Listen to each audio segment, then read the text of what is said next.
I have a question. It's for the graduates out there. When your alarm went off this morning, how did you react?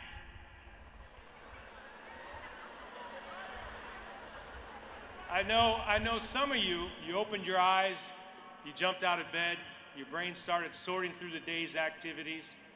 You may even have a jump start on your future career. Some of you, I know some of you hit the snooze button, just like my wife, to buy another 10 minutes or so. Now, you may also be undecided about what's the right job, the new city, or the next steps to take. Either way, your reaction to that alarm, it probably mirrors how you'll settle into the business of life after graduation.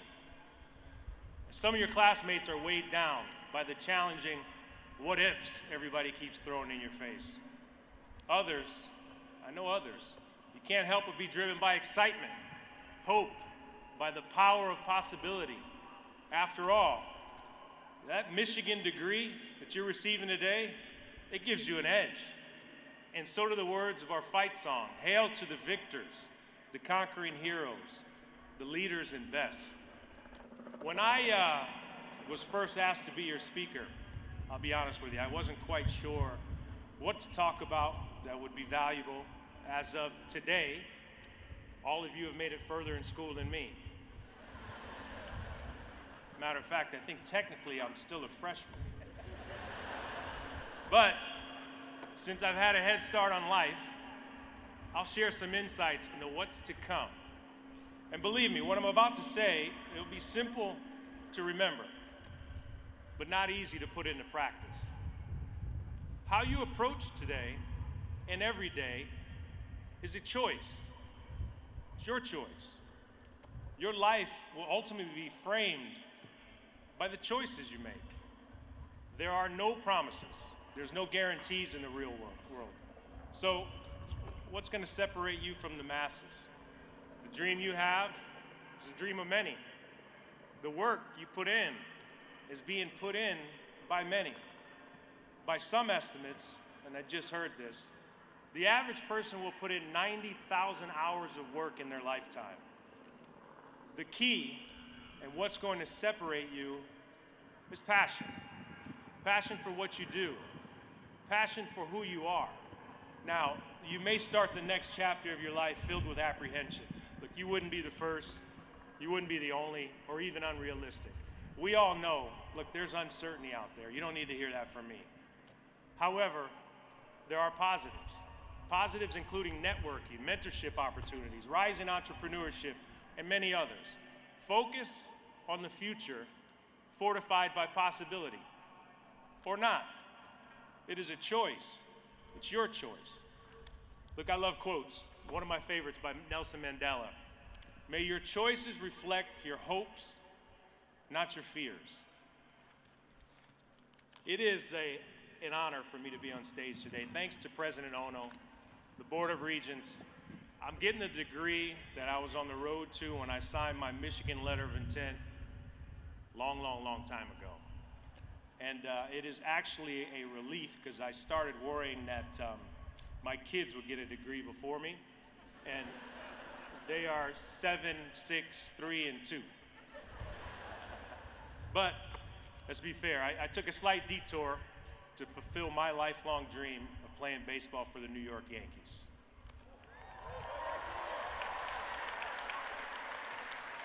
Before I go any further, though, let me say I am humbled to be among today's honorary degree recipients who they've distinguished themselves in philanthropy, science, and medicine. I had an opportunity to spend a little time with them last night, and your accomplishments are nothing short of remarkable. Now, to the graduates who we are here to celebrate, not just for your past accomplishments, but for those that are still ahead. You're all remarkable in unique ways as well. But hear me when I say this. You're not ready-made. You're still evolving. No one should peak at 21, 22 years old. So don't keep looking behind you. You're not going that way. My story from a young age has repeatedly hinged on what seemed to be the smallest, even insignificant decisions or choices I made. Like what? One story that pops up is early in high school, some friends of mine, they invited me to go on a weekend fishing trip. Now, I don't think I ever been fishing before in my life, but it sounded like a good time. But I also had practice. And when I mentioned it to my dad, he simply said, look, if you want to be a fisherman, go. He said, but if you want to be a Major League Baseball player, you got to go to practice. Now, ultimately, my dad left that decision to me. My choice, I skipped the fishing trip instead of skipping practice. So look, it's the intentional decisions we make, no matter how big or small they may seem at the time, that pave the roads we take. Expectations, look, everyone has them, especially on days like today. But there are two types of expectations. Our own, which are triggered by personal values and beliefs, experiences, goals, ambitions, self-confidence, personal biases. Then there's other people's expectations. They're built on peer pressure, family influences, professional standards, media, pop culture. That can be really heavy. What you're really up against is doubt. Aim high. Fuel your own expectations. You got a lot of life ahead of you. You owe it to yourself to think long and hard about what you want to do with your life, to think about what you value most. Is it a safety net you're looking for? Highest starting paycheck? Leave a mark on the world? It's a choice. It's your choice. Baseball was my passion from the time I was little. Find yours. Fall in love with something, anything, because when you do, you work harder to achieve it. It will drive you. You have to feel that dream in every muscle, every bone of your body, because with every dream you have, you're going to have to sacrifice your comfort, sacrifice your ease. Now, there may be unwanted side effects with those dreams too. Side effects like doubt, criticism, endless hours of work. But that's the price you pay. Playing baseball was a daily challenge for me. An even bigger challenge was making sure that the dream stayed alive. Growing up, my parents taught me to aim to be the best in everything on and off the field. Being a successful player and person was about more, they said, than just what happened on the field. That's a lot to digest at a young age. For my passion, I had a plan. And I built that plan around small, incremental goals, like making a Little League All-Star team, later playing at some point as varsity as a freshman, making all-district. Even as a professional, I built my career around small, incremental goals. Here's a simple tip I learned from my mom. Before each season, she'd ask me, did you write down your goals? Now, my mom never asked me, and I never told her what was on my list. But identifying and putting these goals down on paper, they help transform them from just ideas into actions. It is a choice, your choice. I spent my entire career playing in the biggest media market in the world. The glare was constant. The attention, it was relentless. Many called me mysterious, amongst other things, but we'll use mysterious, because I kept things private. Look, in reality, I was just listening to the voice in my head. It was my dad's voice. It kept telling me, be patient. Listen more than I spoke. So I looked, I listened, I learned. The silence made me smarter. Silence made me better. Look, I know I look young. Why is that funny? But I didn't even have a phone in high school. So social media wasn't a thing. On the other hand, you've grown up. You've grown up in a world where everything's public.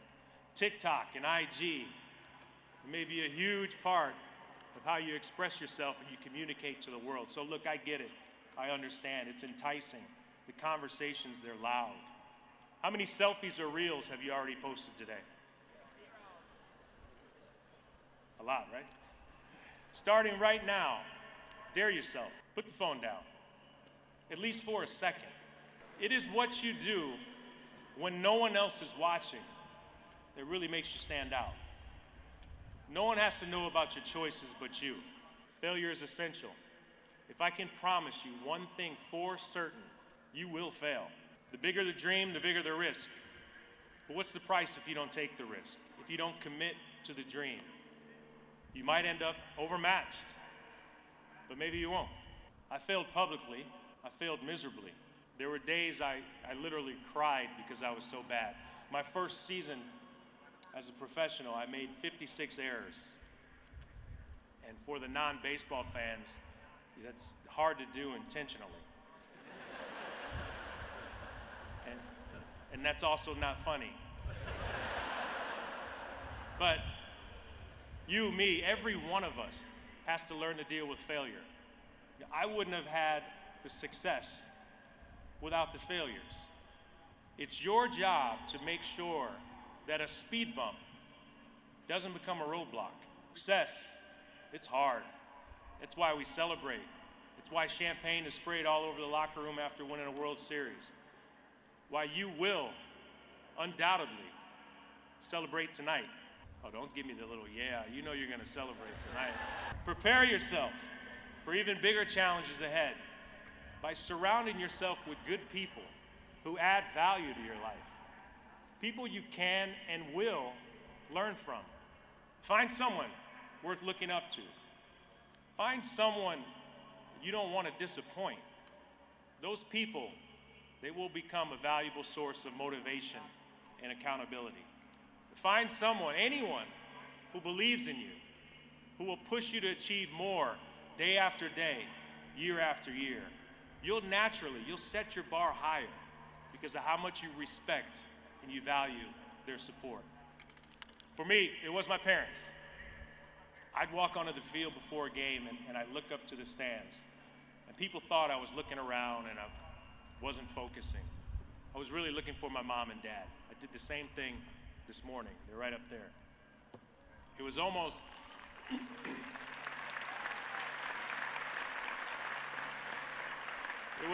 like I couldn't start until I found them in their seats.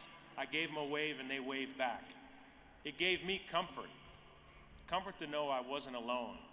Even when they physically weren't present, I knew they believed in me. They were rooting for me. They were supporting me. And they would be the first ones to reach out and check on me. It is powerful to know you're never alone. We can always fail on our own, but I tell you what, it's damn near impossible to succeed in anything significant alone. All your dreams added up to you marching into that stadium today in that cap and gown. Remember, goals and dreams can change and they can evolve over time. That's okay, it's reasonable. The process shouldn't change. Make goals. Focus your energy and time on turning that new passion into reality. I continue to fail at my new passions, just like you will. I continue to learn from others who've been in your shoes. Continue to listen to those who have more experience. The process shouldn't change. Make the choice. The New York Yankees, like the University of Michigan, has a lot of tradition, a lot of history, a lot of memories, and yes, a lot of victories and championships. But after decades in baseball, really good decades I might add, you know what I remember most? What I value most? It won't just be what I accomplished in pinstripes. It'll be the lessons I learned off the field because of the people in my life and the experiences we shared. Ask yourself, what will you remember? The silly stuff? The most difficult?